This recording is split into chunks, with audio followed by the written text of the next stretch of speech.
Es despiadado, resuelto, letal y uno de los mejores tácticos militares que el mundo haya conocido. Un brillante estratega cuyas tropas desean matar y morir por él. Todo por la gloria de Grecia. Es Alejandro Magno. En el siglo IV a.C., Alejandro gobierna más de la mitad del mundo conocido. Pero eso no es suficiente para él. Quiere más. Ansioso por expandir su imperio, Alejandro desea conquistar un nuevo territorio, la India. Todo lo que se interpone ante él son dos inmensos ríos y 750.000 de soldados indios.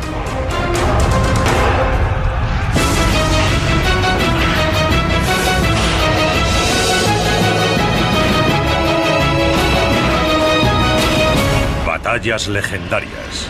Alejandro, el señor de la guerra. Año 331 a.C., la batalla de Arbela o de Gaugamela. Cerca de 50.000 griegos luchan contra un antiguo enemigo, los persas. Cada una de estas dos superpotencias lleva cientos de años derramando la sangre de la otra.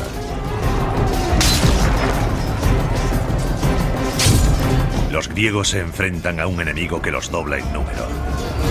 Pero en ese día de octubre salen victoriosos. Y cambian el curso de la historia.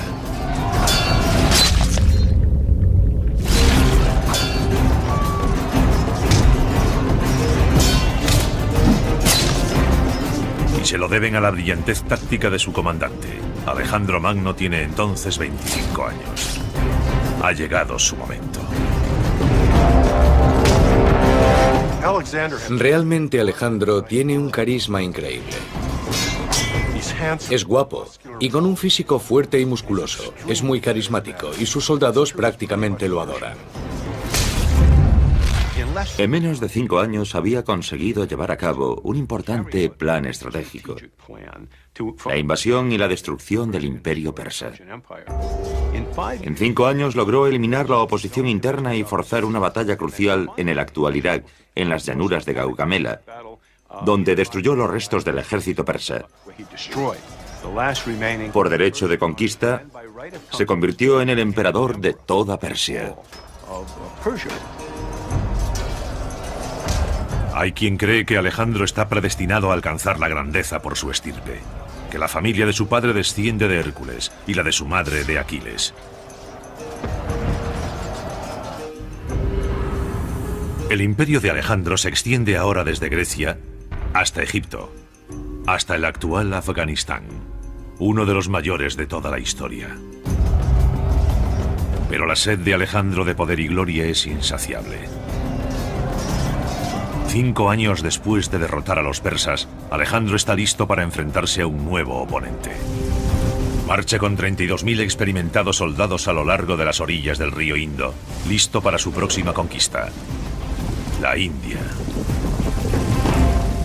Alejandro ha estado muy ocupado los últimos 8 años. Ni siquiera tiene 30 años. Y ya es el emperador de Persia tras derrotar al poderoso imperio en una campaña muy sangrienta. Es el faraón de Egipto. Allí ni siquiera tuvo que combatir. Se rindieron ante él. Y ahora tiene su mirada puesta en la India. Desde una perspectiva geográfica y táctica, el problema para llegar a la India es cruzar 2 grandes ríos, el Indo y el Hidaspes. Estos ríos serían un desafío insuperable para la mayoría de los ejércitos, pero no para el de Alejandro, cuya previsión y planificación son legendarias. Con 2 años de antelación ordena que viajen fabricantes de barcos desde las costas de Siria para construir las naves que permitirán a sus tropas cruzar el río Indo. Cuando Alejandro logre cruzar el Indo, deberá enfrentarse al rey Ambi, gobernante de Taxila. Taxila es la capital de Panjab, un país situado entre los ríos Indo e Hidaspes. Ambi tiene 2 opciones. Una es luchar, ver su ciudad aniquilada y probablemente ser ahorcado. Alejandro solía aplicar a sus enemigos muertes lentas, públicas y dolorosas como castigo ejemplar. La otra opción es colaborar, salvar su ciudad y tal vez incluso conservar su trono. Ambi decide evitar la confrontación. Alejandro cruza el río y se apodera fácilmente de Taxila, convirtiéndola en una base de operaciones para su invasión de la India. El siguiente obstáculo es alcanzar y cruzar el segundo río, el Hidaspes. Está a 160 kilómetros de distancia, pero Alejandro lo tiene todo previsto. Su ejército no puede transportar barcos enteros 160 kilómetros por la India hasta el Hidaspes, así que los desmontan y los transportan por partes. Eran una especie de embarcaciones plegables que permitían construir la estructura y transportar sus partes por separado. Así que cuando querían cruzar un río podían ensamblarlas un par de días antes. Alejandro tarda 2 meses en llegar al río Hidaspes. Su leal y fiel ejército se compone de 23.000 soldados de infantería y 9.000 de caballería. Muchos han combatido con Alejandro desde el principio, seducidos por su personalidad y sus sueños de gloria. Luchaban por el honor y la gloria individual. Todos sus mitos eran grandes guerreros como Agamenón, Aquiles, Hércules. Todos son grandes guerreros. Consiguen cualquier cosa porque lo son. Creo que para Alejandro ser un héroe, ser un guerrero profesional, siempre en busca de más y más gloria, se convirtió psicológicamente en una forma de vida. En la otra orilla del río Hidaspes espera a Alejandro un adversario igualmente orgulloso y valiente, el rey indio Poros de Paura. Poros desciende de una larga estirpe de reyes guerreros. Mide más de 1,80 m, un gigante para aquel siglo IV a.C. Como es su costumbre, Alejandro intenta primero una conquista diplomática. Invita a Poros a reunirse con él para, básicamente, ofrecerle la oportunidad de evitar males mayores si le rinde tributo y entrega su trono pacíficamente. Poros no solo se niega a rendirse, sino que desafía al legendario Alejandro Magno a luchar. Le dice, sí, nos encontraremos, pero en el campo de batalla. Poros está dispuesto a defender su reino a cualquier precio. Tiene bajo su mando unos 30.000 soldados de infantería, 2.000 de caballería y 300 carros. Pero además tiene algo que ni Alejandro ni los griegos han visto jamás. Dispone de 200 elefantes de guerra, listos para el combate.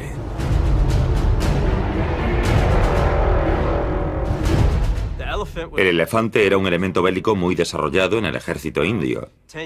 Se necesitaban 10 años para adiestrar a un elefante y estaban muy bien entrenados.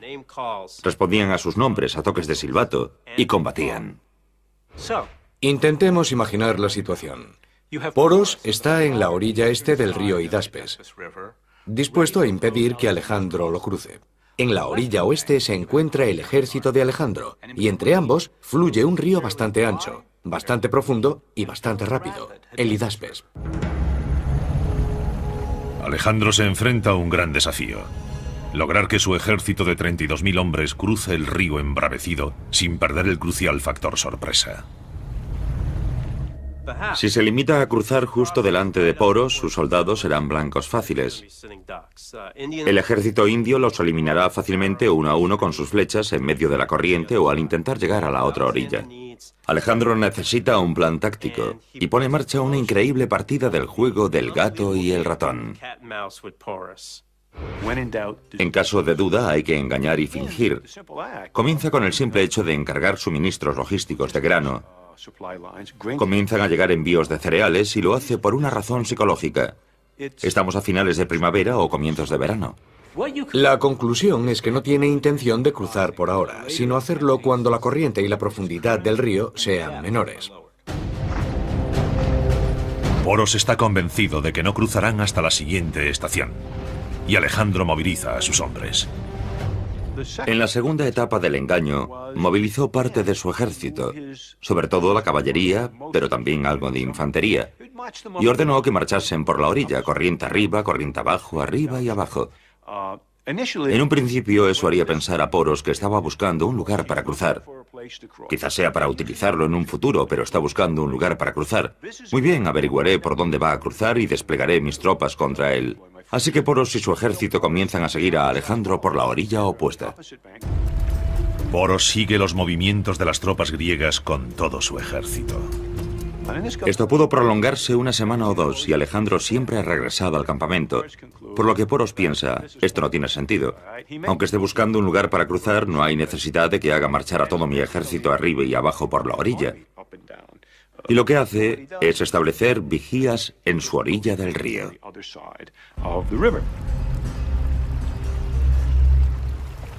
Eso es exactamente lo que Alejandro pretendía. A continuación ordena a sus hombres iniciar la segunda etapa de su minuciosa campaña. Su misión es encender hogueras, hacer ruido y atraer la atención cada noche. Alejandro vuelve a centrar la atención del ejército de Poros en el ruido que hacen sus hombres en la orilla del río. Alejandro ha logrado una ventaja táctica muy importante: la capacidad de mover su ejército por su orilla del río sin provocar una respuesta táctica importante del enemigo. Básicamente, ha reducido el nivel de alerta, la capacidad de atención de Poros y de su ejército. Por fin, después de 2 meses y al amparo de la oscuridad, Alejandro conduce un contingente de tropas fuera del campamento. Debido a la situación a la que se ha acostumbrado, Poros casi no presta atención. Alejandro nunca tuvo la intención de esperar para cruzar el río. Todo lo que ha hecho hasta ahora es crear la situación necesaria para cruzar el río sin alertar al ejército indio y así lograr una ventaja táctica. Es absolutamente brillante. Sabe exactamente por dónde va a cruzar y que lo va a hacer esa noche. Lo que hace es remontar el río 27 kilómetros por la orilla, con 10.000 soldados de infantería, 6.000 de caballería y 1.000 arqueros de caballería ligera aproximadamente. Pero Poros no será el único sorprendido esa noche. El río Hidaspes también deparará algunas sorpresas a Alejandro.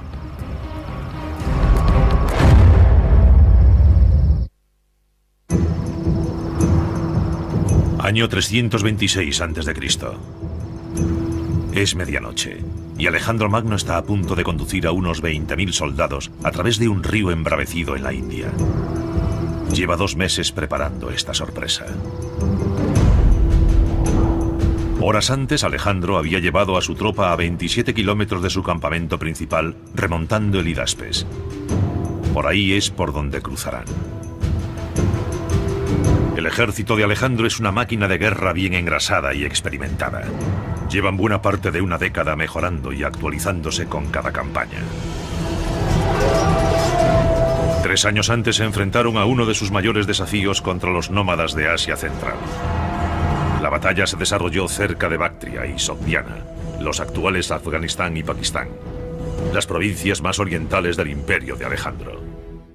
El problema de Alejandro con las provincias más orientales es que no son verdaderas naciones-estado, sino conglomerados de comunidades étnicas tribales que luchan entre sí. Algo muy parecido a lo que hoy sucede en Pakistán y Afganistán. Por lo tanto, lo que se propone básicamente es sofocar esas revueltas.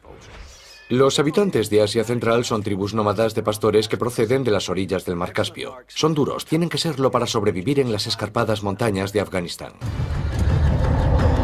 Son magníficos jinetes expertos en tácticas de hostigamiento. Tanto Alejandro como sus tropas carecen del equipamiento y el entrenamiento necesarios para enfrentarse a este tipo de ataque. La formación habitual de los griegos consiste en moverse a la vez, en una falange formada por varias filas de guerreros. Pero su nuevo enemigo, los guerrilleros tribales de Asia Central, cuenta con arqueros a caballo que atacan con flechas rápidas y letales. Se mueven con gran ligereza y rapidez. Hostigan al enemigo con una descarga de flechas o jabalinas y se retiran rápidamente. Para combatir esta nueva amenaza, Alejandro reestructura su ejército e incorpora una caballería ligera de arqueros a sus tropas. Lo que hace es reconfigurar su ejército de origen fundamentalmente persa para que sea mucho más ligero. Para ello utiliza la infantería ligera persa, también infantería pesada, pero sobre todo infantería ligera y caballería ligera. Estas tropas más rápidas y con experiencia en combate son las que Alejandro conduce hacia la conquista de la India. Tras 2 años de guerra de guerrillas en las provincias orientales y haber logrado la victoria, Alejandro fija ahora su mirada más al este, en la India. Pero sabe que se enfrenta a un enemigo formidable. El historial del ejército del rey Poros es largo y sangriento.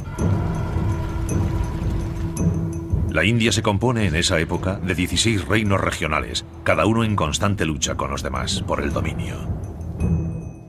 La guerra era la situación más habitual. Tan pronto como un rey llegaba al poder, comenzaba a atacar a sus vecinos. La India tenía una tradición bélica de más de 1000 años, que se remontaba a la llegada de las tribus arias de Eurasia Central. Fue una de las mayores migraciones de la historia. Para hacernos una idea del aspecto de aquellas personas, podemos encender el televisor y ver a las tribus afganas. La población de esa región montañosa del norte no ha sufrido modificaciones genéticas desde el siglo XVIII. Ese es el aspecto que tenían los arios. Era un pueblo alto, moreno, con barba y de ojos oscuros que tenía caballos y carros, por lo que no tardó en conquistar la India. Los expertos siguen discutiendo muchos aspectos de los arios. Sabemos que eran feroces guerreros y que introdujeron el caballo y el carro en el subcontinente indio. Los carros aportan movilidad y velocidad en el campo de batalla y permiten a los arios conquistar la mayor parte del subcontinente. También sabemos que durante un milenio tras la invasión aria, la India fue gobernada por guerreros cuyas tribus estaban constantemente en guerra unas con otras.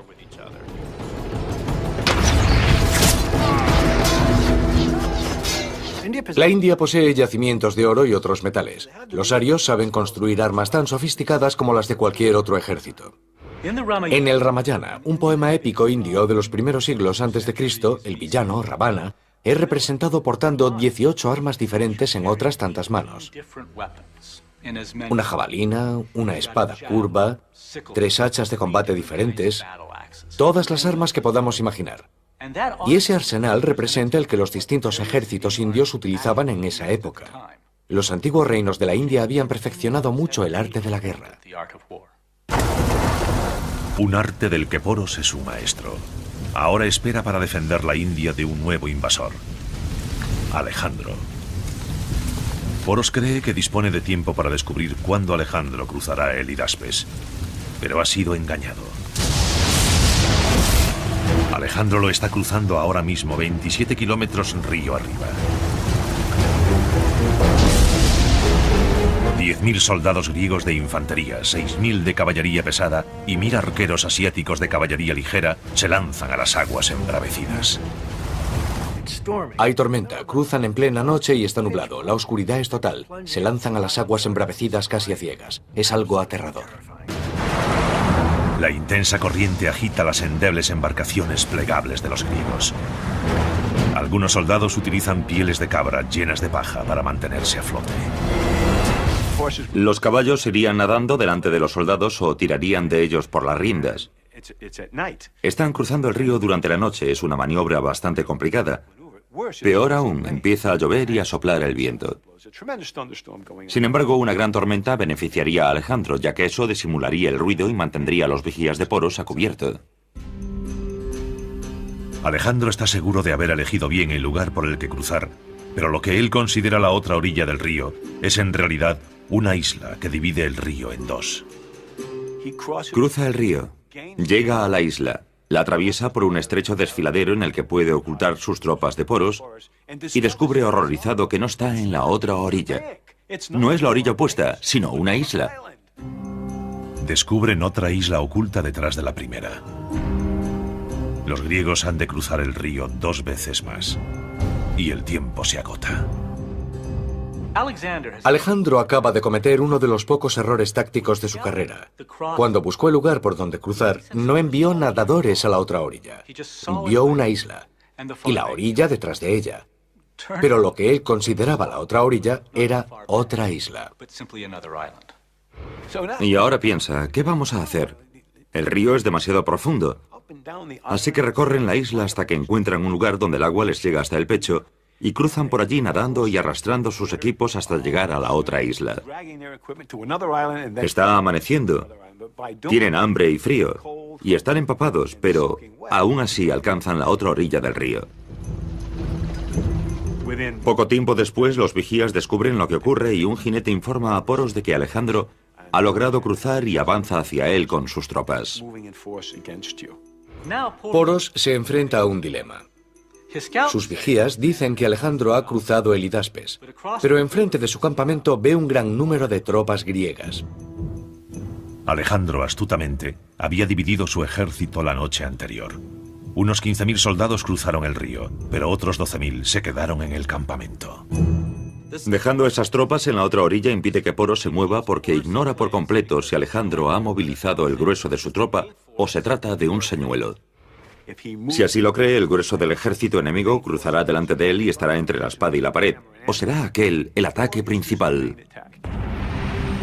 Ante este dilema, Poros toma una decisión. Envía solo un destacamento para hacer frente a los griegos que han cruzado el río. Al no movilizar el grueso de sus tropas, descubre su juego. Cree que el grueso del ejército griego está frente a él al otro lado del río, y lo que se aproxima hacia él es un contingente más pequeño. Poros envía solo 2.000 de sus 4.000 soldados de caballería pesada y 200 de sus 300 carros hacia el norte a enfrentarse con el enemigo. Su comandante será el hijo de Poros, también llamado Poros. Al mismo tiempo, Alejandro moviliza a sus exhaustos hombres y marcha hacia el sur con su caballería pesada en cabeza. Detrás de ellos van los arqueros asiáticos de la caballería ligera y detrás, la infantería. Pero tan pronto como Alejandro ve el avance de la caballería pesada y los carros del ejército de Poros, se detiene y bajo la inmensa presión del campo de batalla, reconfigura sus tropas sobre la marcha. Alejandro es brillante, sabe exactamente cómo y cuándo modificar su ataque o su defensa en un momento dado. Ve la configuración del ejército de Poros y retira de inmediato su caballería pesada. Enfrentar su caballería pesada contra los carros y la caballería pesada del enemigo no es la mejor opción. Tácticamente sería mejor enviar su caballería ligera para hostigar y detener el avance del enemigo. Y eso hace. Envía a sus arqueros iraníes a caballo. Es un truco que aprendió a luchar contra ellos en los límites orientales del Imperio Persa. La caballería ligera de Alejandro se enfrenta al pequeño contingente del joven Poros. Es el comienzo de la batalla del río Hidaspes.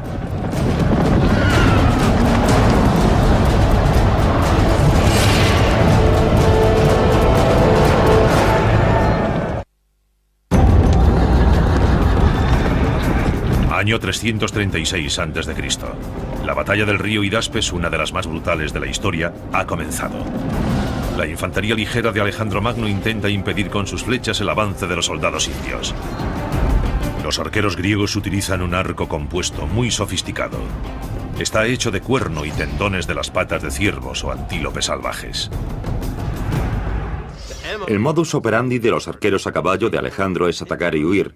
Atacar y huir, no llevan armadura. Como no se acercan lo suficiente al enemigo, no la necesitan, ya que no hay arqueros entre los indios.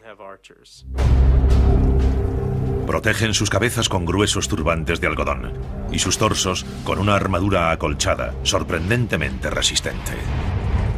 Probablemente era como un chaleco antibalas, compuesto quizá de 2 capas de algodón o incluso lana.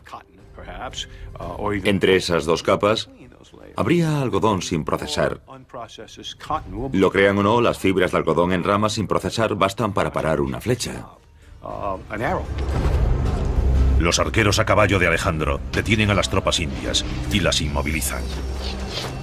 Su objetivo es restar fuerzas al ataque de la caballería india e impedir que se disperse. Y eso es exactamente lo que ocurre. Han impedido que se disperse y permanece casi inmóvil. Alejandro moviliza entonces sus escuadrones de caballería pesada griega, que se abalanzan sobre la inmóvil caballería india.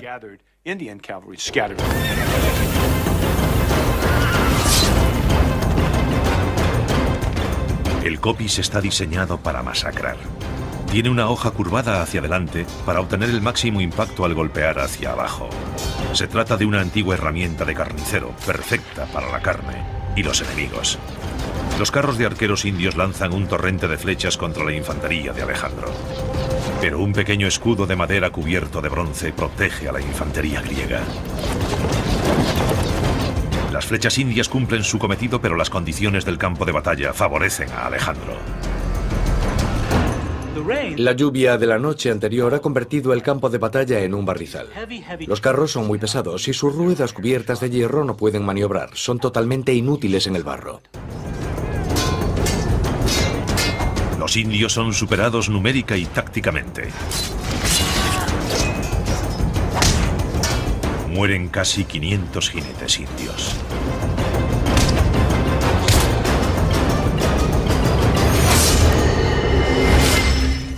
Según parece, los carros no llegaron a entrar en combate, o si lo hicieron, fueron totalmente ineficaces, sobre todo porque la caballería podía maniobrar más fácilmente. El joven Poros es uno de los caídos.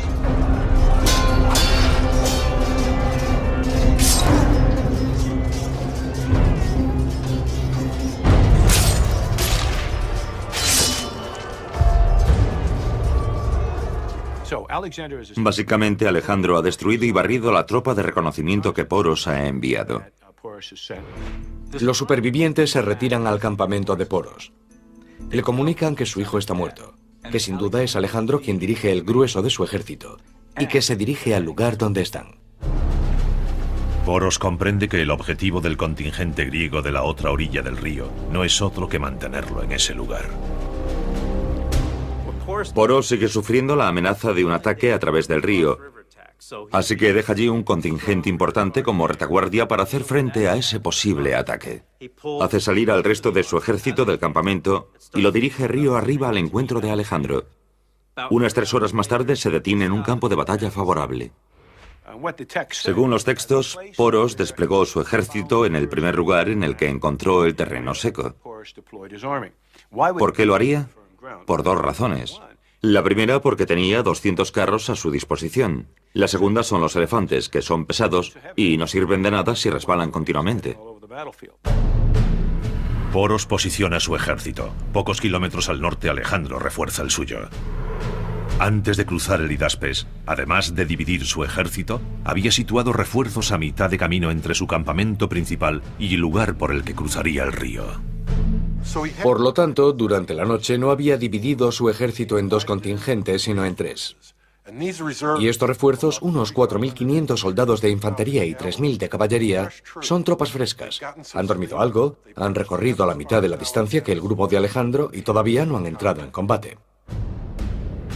Los refuerzos cruzan el río y se unen al contingente de Alejandro. Alejandro está ahora al frente de unos 8.000 soldados de caballería y aproximadamente 15 o 16.000 soldados de infantería. Pero los hombres de Alejandro están demasiado dispersos. La caballería va delante y la exhausta infantería la sigue con varias horas de retraso. A medida que Alejandro se acerca al campo de batalla, ve a Poros, y dada la situación, se ve obligado a retrasar la batalla.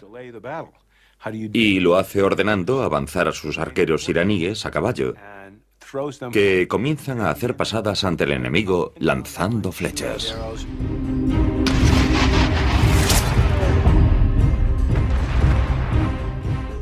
Poros debería haber atacado en ese momento. Tal vez no estaba preparado, tal vez no se sentía demasiado agresivo, no lo sabemos. Pero parece que estaba dispuesto a aceptar la batalla que Alejandro tenía en mente. Poros ha dado tiempo a Alejandro para que llegue su infantería y pueda analizar la formación de las tropas enemigas.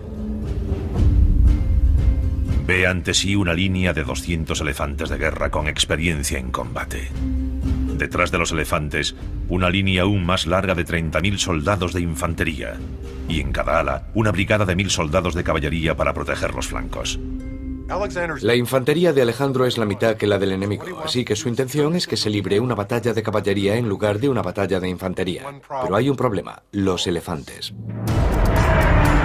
El historiador romano Curcio describe así la escena. Las bestias, situadas entre las líneas de hombres armados, parecían torres a cierta distancia, y el propio Poros superaba la estatura humana. La altura de la bestia que montaba parecía sumarse a la suya. Los macedonios nunca habían visto tantos elefantes. Para los soldados no representaban un gran problema, pero sí para los caballos. No estaban acostumbrados a los elefantes, y su olor, su sonido y su aspecto aterraron a los caballos macedonios. Alejandro debe revisar su estrategia para poder aprovechar su caballería o perderá esta batalla y su mejor oportunidad para conquistar la India.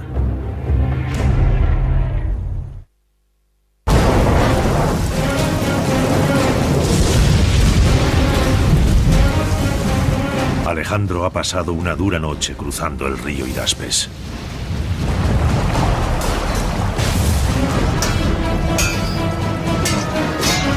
Ha derrotado a una pequeña avanzadilla india.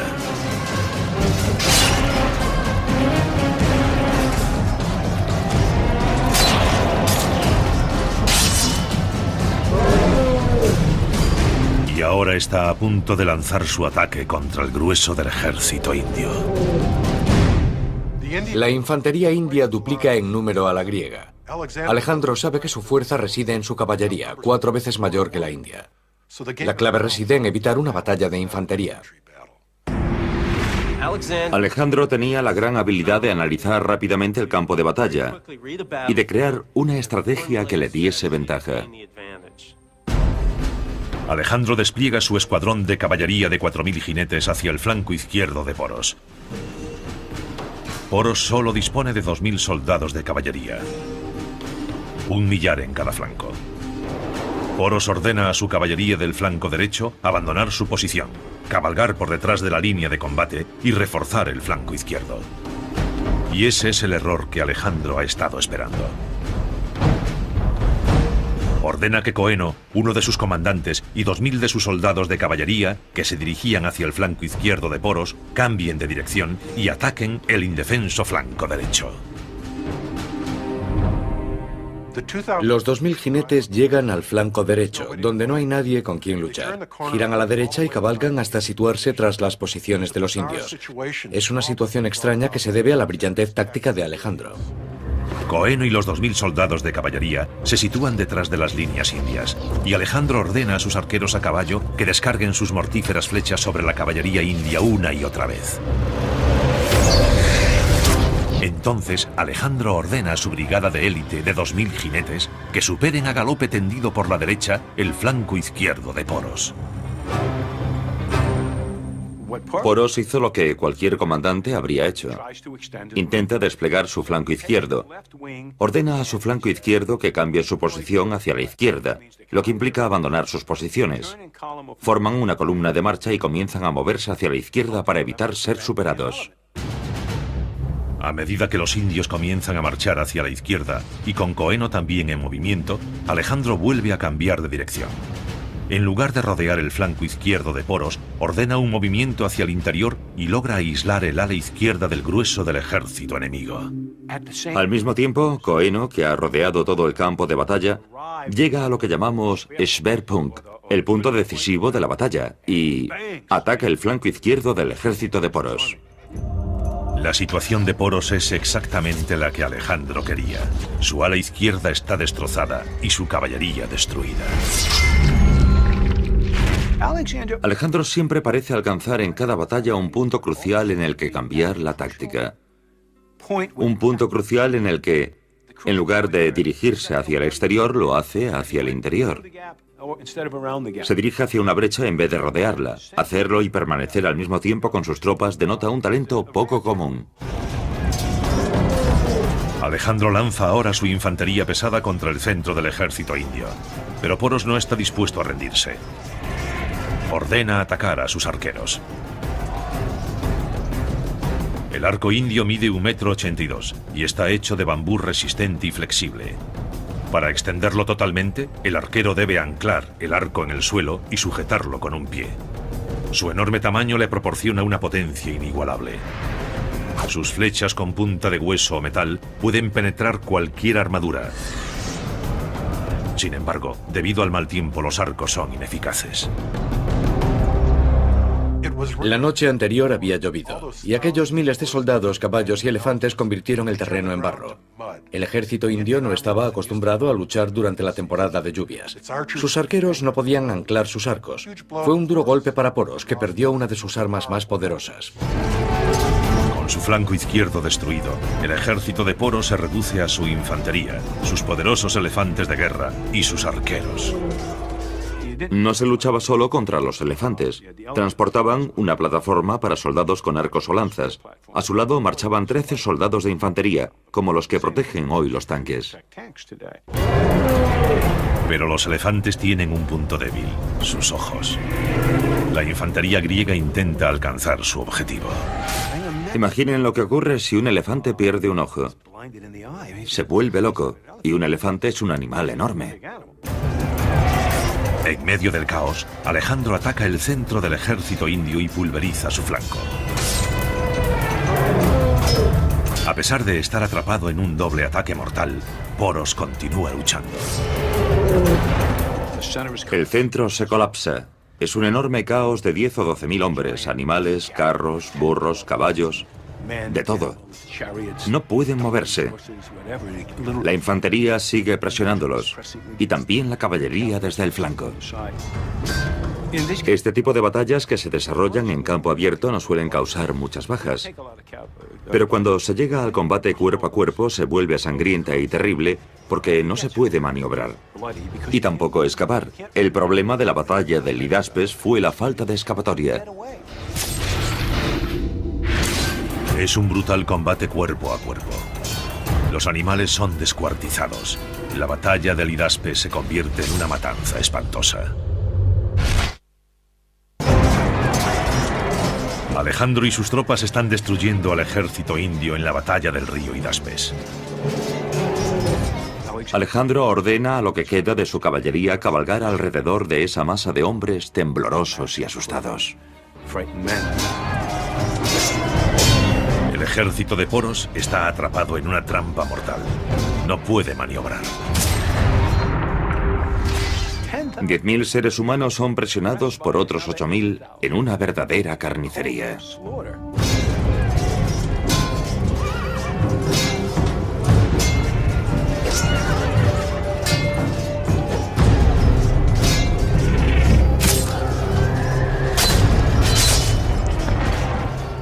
Los gritos de los animales, el ruido de un elefante herido, el relincho de dolor de un caballo. Pensemos que si un caballo resbalaba o caía herido, o un soldado caía, y recordemos que no usaban sillas de montar, morían aplastados.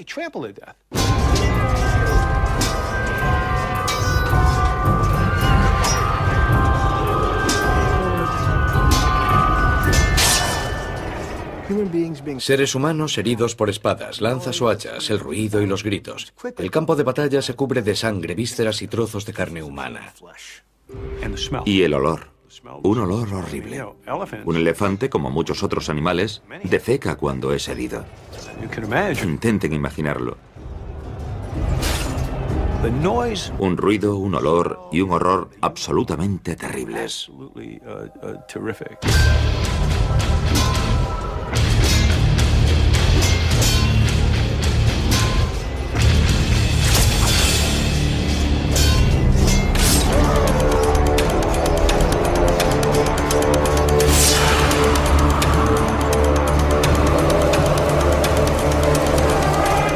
Unas 7 horas después del comienzo de la batalla, el ejército de Poros ha sido prácticamente destruido.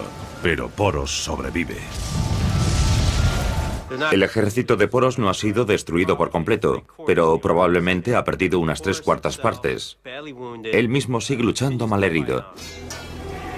Alejandro admira la valentía de Poros y su determinación por seguir luchando pese a una derrota segura. Alejandro ve en Poros un espíritu afín. No quiere matar a un guerrero que ha llegado a respetar, así que envía a un mensajero para ofrecerle un encuentro. El historiador griego Arriano recoge aquella conversación. Alejandro fue el primero en hablar y dijo: ¿Cómo debo tratarte? Trátame como a un rey, fue la célebre respuesta de Poros. Alejandro queda tan impresionado por la dignidad y el porte de Poros que le permite seguir siendo rey y conservar sus territorios y sus súbditos. No hay ninguna duda de que Alejandro demuestra una gran brillantez táctica en la batalla del río Hidaspes. Sin duda sabe analizar un campo de batalla. Tiene lo que Napoleón denominó coup d'oeil, un golpe de vista. Observando el terreno y la disposición de las tropas, es capaz de elaborar rápidamente, en este caso, un plan táctico que le sea favorable. Con su victoria en el Hidaspes, Alejandro Magno ha dado su primer paso tras la frontera india. Pero también será el último. A medida que se adentra más en la India, varios estados dejan a un lado sus disputas y se unen contra el invasor. En el próximo campo de batalla, Alejandro se enfrentará a 300.000 soldados indios. Da la impresión de que en su intento por conquistar la India, la estrategia de Alejandro quizá no fue tan buena como lo había sido en el pasado. Cualquier perspectiva razonable de la India de aquella época le habría llevado a la conclusión de que se trataba de una empresa bélica casi imposible para un pequeño ejército griego. Los hombres de Alejandro consideran que el objetivo de su líder se ha convertido en una misión suicida. Llevan mucho tiempo combatiendo y parece avecinarse un motín. Intenta convencerlos para seguir adelante. Es un líder carismático y sus tropas son leales, pero han alcanzado su límite. Alejandro, siempre compenetrado con sus hombres, decide plegarse a la voluntad de sus tropas y se dirige al sur para regresar a Babilonia, en el actual Irak. Pero su aventura oriental podría haberle costado la vida. Lo más probable es que muriese de malaria en Babilonia. Según los textos, también había sido nombrado faraón y su cuerpo fue enviado a Egipto, donde fue embalsamado y puesto en un ataúd de cristal. Alejandro Magno, uno de los estrategas militares más brillantes de la historia, muere a los 33 años. Conquistó gran parte del mundo conocido.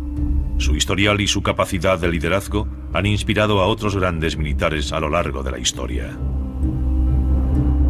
En 1991, durante la Primera Guerra del Golfo, el general Norman Schwarzkopf aplicó con el llamado gancho de izquierda una de las estrategias de Alejandro Magno. Como Alejandro, Schwarzkopf básicamente fingió un ataque principal desde el sur contra las fuerzas iraquíes que ocupaban Kuwait. Pero el grueso de sus tropas, la caballería pesada actual, los tanques, dio un rodeo de cientos de kilómetros hacia el oeste para situarse en el flanco derecho de los iraquíes. Un gancho de izquierda con el que noqueó al ejército iraquí. Las batallas terrestres de la Operación Tormenta del Desierto no duraron más de 100 horas. Alejandro se habría sentido orgulloso del éxito de su táctica de fingir y rodear. Alejandro Magno combatió durante más de 11 años, recorrió más de 32.000 kilómetros y nunca perdió una batalla. Sin embargo, nunca estuvo satisfecho. Es una de las cuestiones más interesantes de esta historia. Tras alcanzar todos los objetivos estratégicos que se había propuesto y además contra todo pronóstico, ¿por qué Alejandro quería siempre más? ¿Por qué nada era suficiente para él? Creo que es un personaje muy peculiar a nivel psicológico. Pero básicamente creo que fue un griego muy tradicional. Cuando analizamos la historia de Grecia vemos que sus soldados no luchaban por razones estratégicas, ni siquiera por objetivos políticos. Eso aparecerá mucho más tarde, ya que no existe un sentimiento de ser griego. No existe una nación griega, por así decirlo. ¿Por qué luchaban? Luchaban por su honor y la gloria individual. Alejandro, forjador de imperios con una insaciable sed de gloria, fue insuperable para la mayoría de los ejércitos. Pero no para el de Alejandro, cuya previsión y planificación son legendarias. Con 2 años de antelación ordena que viajen fabricantes de barcos desde las costas de Siria para construir las naves que permitirán a sus tropas cruzar el río Indo. Cuando Alejandro logre cruzar el Indo, deberá enfrentarse al rey Ambi, gobernante de Taxila. Taxila es la capital de Panjab, un país situado entre los ríos Indo e Hidaspes. Ambi tiene 2 opciones. Una es luchar, ver su ciudad aniquilada y probablemente ser ahorcado. Alejandro solía aplicar a sus enemigos muertes lentas, públicas y dolorosas como castigo ejemplar. La otra opción es colaborar, salvar su ciudad y tal vez incluso conservar su trono. Ambi decide evitar la confrontación. Alejandro cruza el río y se apodera fácilmente de Taxila, convirtiéndola en una base de oro. Todo lo que se interpone ante él son dos inmensos ríos y 750.000 de soldados indios.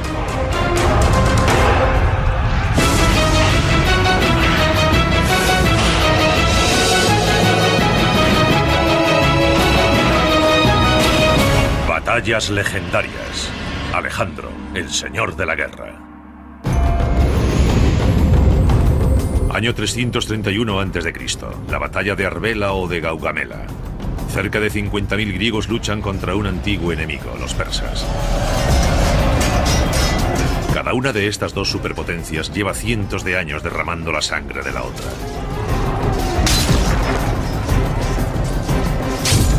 Los griegos se enfrentan a un enemigo que los dobla en número. Pero en ese día de octubre salen victoriosos. Y cambian el curso de la historia.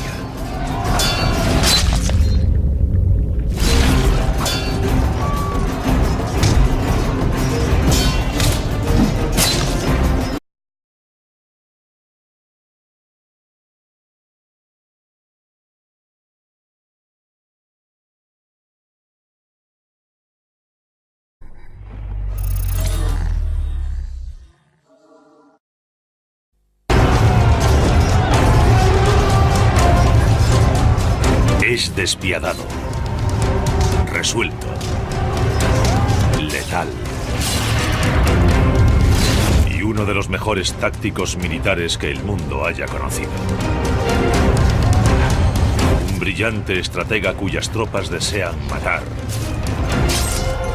y morir por él. Todo por la gloria de Grecia. Es Alejandro Magno. En el siglo IV a.C., Alejandro gobierna más de la mitad del mundo conocido. Pero eso no es suficiente para él. Quiere más. Ansioso por expandir su imperio, Alejandro desea conquistar un nuevo territorio, la India. Y se lo deben a la brillantez táctica de su comandante. Alejandro Magno tiene entonces 25 años. Ha llegado su momento. Realmente Alejandro tiene un carisma increíble.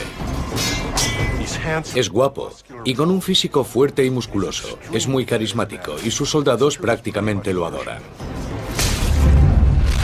En menos de 5 años había conseguido llevar a cabo un importante plan estratégico: la invasión y la destrucción del imperio persa. En 5 años logró eliminar la oposición interna y forzar una batalla crucial en el actual Irak, en las llanuras de Gaugamela, donde destruyó los restos del ejército persa. Por derecho de conquista, se convirtió en el emperador de toda Persia. Hay quien cree que Alejandro está predestinado a alcanzar la grandeza por su estirpe, que la familia de su padre desciende de Hércules y la de su madre de Aquiles.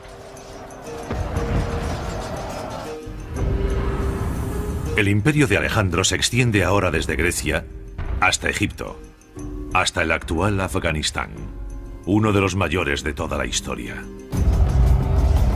Pero la sed de Alejandro de poder y gloria es insaciable. 5 años después de derrotar a los persas, Alejandro está listo para enfrentarse a un nuevo oponente. Marcha con 32.000 experimentados soldados a lo largo de las orillas del río Indo, listo para su próxima conquista: la India. Alejandro ha estado muy ocupado los últimos 8 años. Ni siquiera tiene 30 años. Y ya es el emperador de Persia tras derrotar al poderoso imperio en una campaña muy sangrienta. Es el faraón de Egipto. Allí ni siquiera tuvo que combatir. Se rindieron ante él. Y ahora tiene su mirada puesta en la India. Desde una perspectiva geográfica y táctica, el problema para llegar a la India es cruzar 2 grandes ríos, el Indo y el Hidaspes. Estos ríos serían un desafío